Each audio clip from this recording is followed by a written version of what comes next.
किसी के भी मन की बातें जानने के लिए 3 तरीके होते हैं, लेकिन इन तीनों तरीकों को समझना अति आवश्यक है।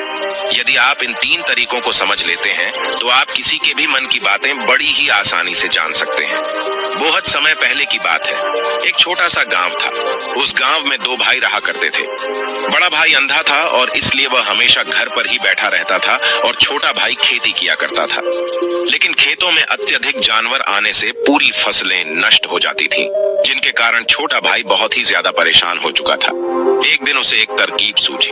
उसने सोचा, खेतों में से इन जानवरों को भगाने के लिए क्यों ना मैं अपने बड़े भाई की मदद ले लूं।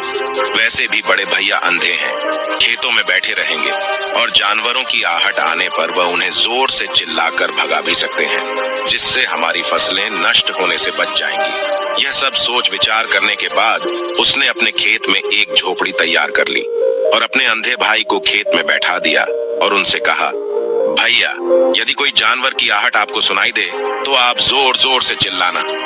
यह सुनकर वह जानवर यहाँ से भाग जाएंगे और हमारी फसलें नष्ट होने से बच जाएंगी। बड़ा भाई खुशी खुशी अपने छोटे भाई की बात मान भी लेता है और वह उस दिन से खेत में ही रहना शुरू कर देता है।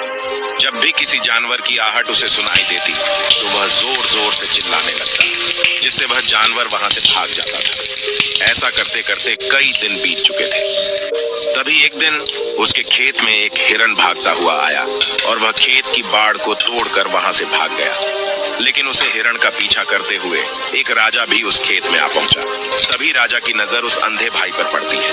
राजा उस व्यक्ति से कहता है, देखो, मैं यहाँ पर एक जानवर का पीछा करते हुए आया, क्या तुमने उस जानवर को यहाँ पर देखा है?